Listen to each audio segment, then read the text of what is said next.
حي على الفلاح.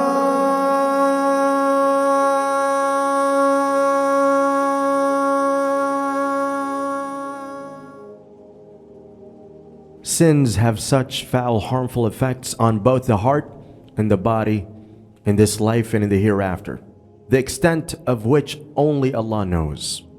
One of the effects of sins is preventing from sustenance.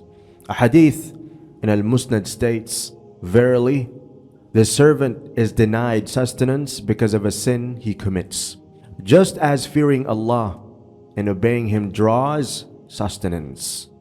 Not fearing and obeying Him brings about poverty.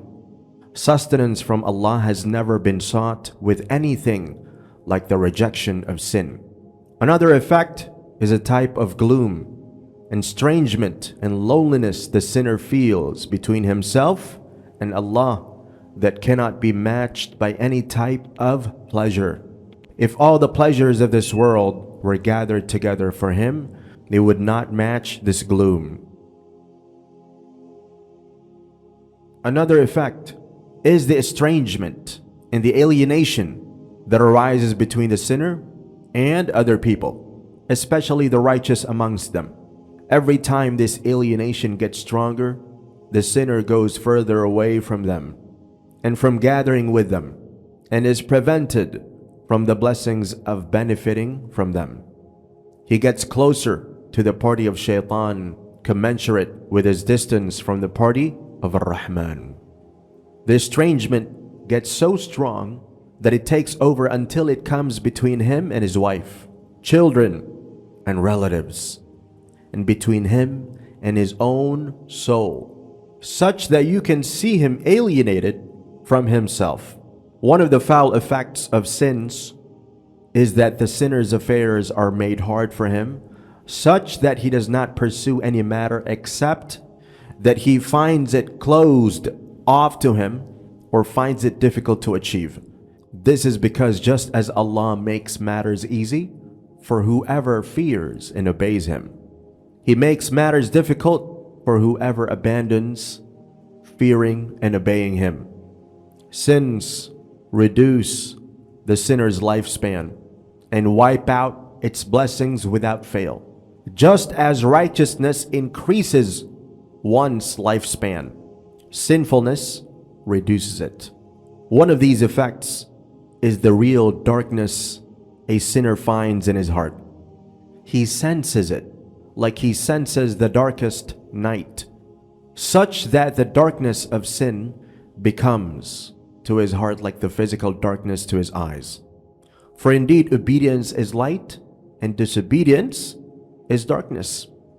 The more this darkness intensifies, the more he becomes confused, until he falls into all kinds of innovations, bid'ah, and misguidance, and destructive matters without realizing, like a blind man who goes out alone in the darkness of night.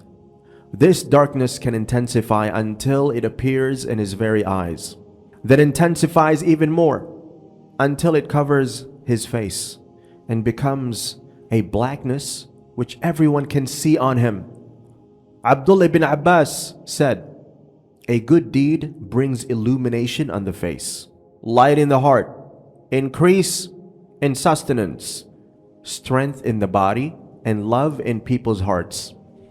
A bad deed brings blackness on the face, darkness in the heart, weakness in the body, decrease in sustenance, and hatred in people's hearts." Sins weaken the heart and body. As for weakening the heart, then this is clear. In fact, sins continue to weaken the heart until they do away with its life force completely. As for weakening the body, then the believer's strength is from his heart. The stronger his heart is, the stronger his body is. As for the sinner, although he might have a strong body, he is in fact the weakest thing at times of need, such that his strength betrays him when he needs it most. Consider the physical strength of the Persians and Romans.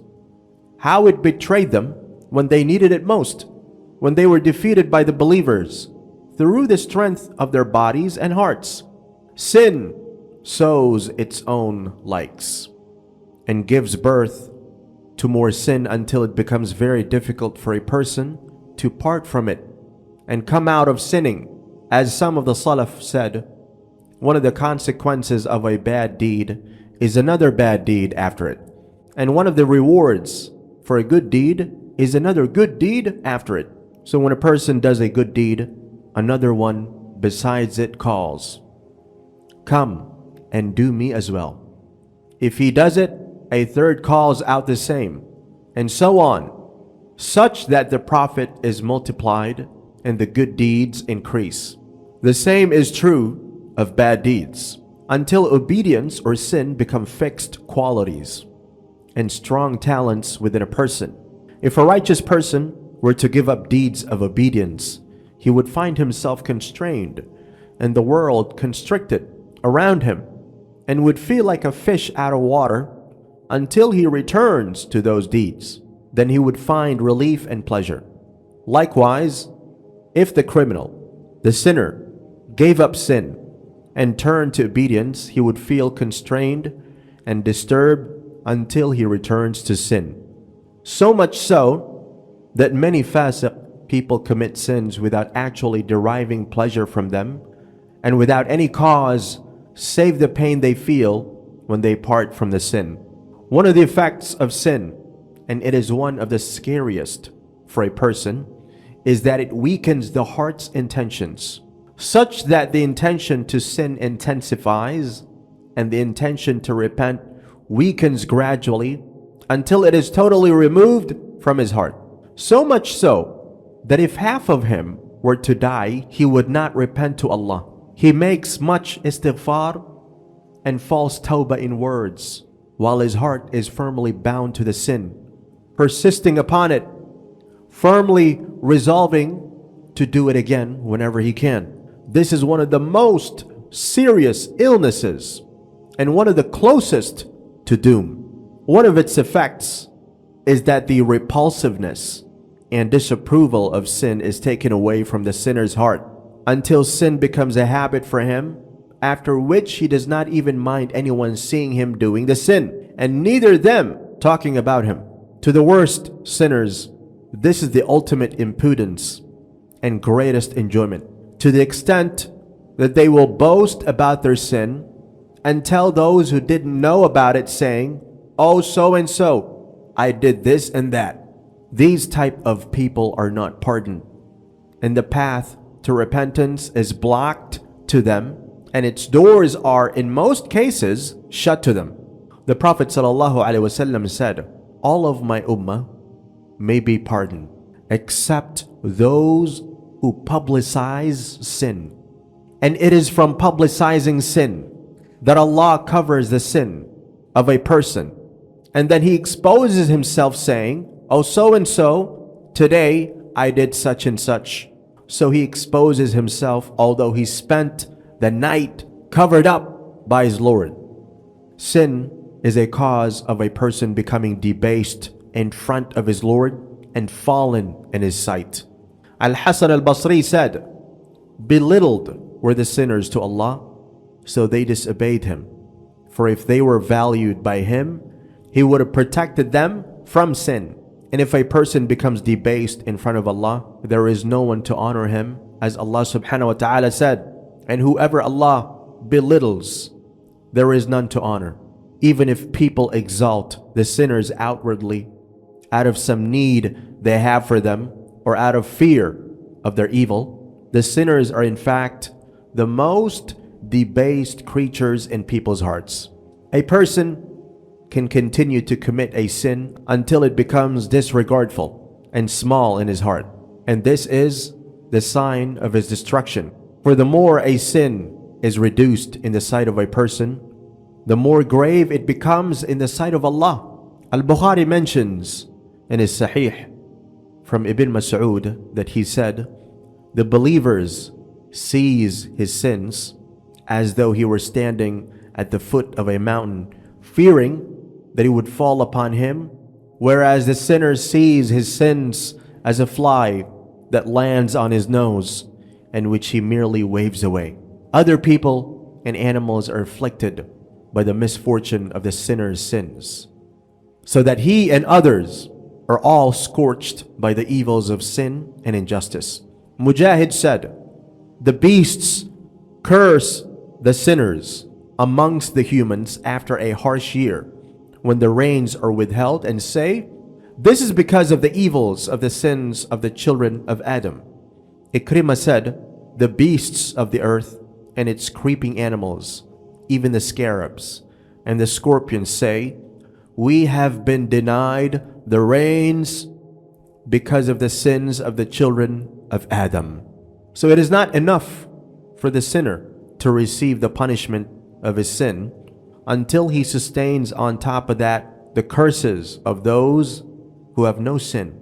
Sin causes belittlement without fail, for all glory is in obedience to Allah. Allah subhanahu wa ta'ala said, whoever wants glory, then all glory belongs to Allah. That is, one should seek it by obeying Allah, for he will not find it save through obedience to Him. Some of the Salaf used to supplicate, O Allah, honor me through obedience to you, and do not belittle me by making me disobey you. Al-Hasan al-Basri said, even if the mules clatter for them and the steeds amble with them, the lowliness of sin does not part from their hearts. Allah refuses save to belittle those who disobey Him. Abdullah ibn al-Mubarak said, I saw sins destroying the hearts, and their addiction causes belittlement. Leaving sins is life for the hearts, and it is better for your soul to disobey it. And who spoilt the religion but the evil kings and the corrupt monks and scholars?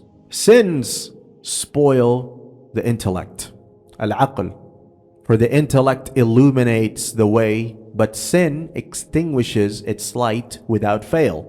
And when its light is extinguished, it weakens and corrodes. Some of the Salaf said, no one disobeys Allah except that his aql disappears. This is clear, since if the sinner's intellect was with him, it would have prevented him from sinning while he is under the hold of Allah subhanahu wa ta'ala and His dominance. While Allah sees him, and while he is in Allah's property, and the angels are looking on at him, and the exhortation from the Quran forbids him, and the exhortation of Imam forbids him, and the exhortation of death forbids him, and the exhortation of the fire forbids him, and what he loses through sin from the good of this life and the hereafter is many times more than any delight and pleasure he gets from the sin. Is it possible that anyone who has a sound intellect can begin to take all this lightly and discredit it? If sins build up, the sinner's heart becomes sealed up, and thus he becomes one of the heedless. As some of the Salaf said about the statement of Allah subhanahu wa ta'ala, nay, but it is the rust upon their hearts because of what they used to earn of sin. They said, it is the committing of one sin after another. Al-Hasan said, it is one sin after another until the heart becomes blind. Others said, when their sins built up, they surround the sinner's heart. The cause of this is that the heart corrodes because of sin.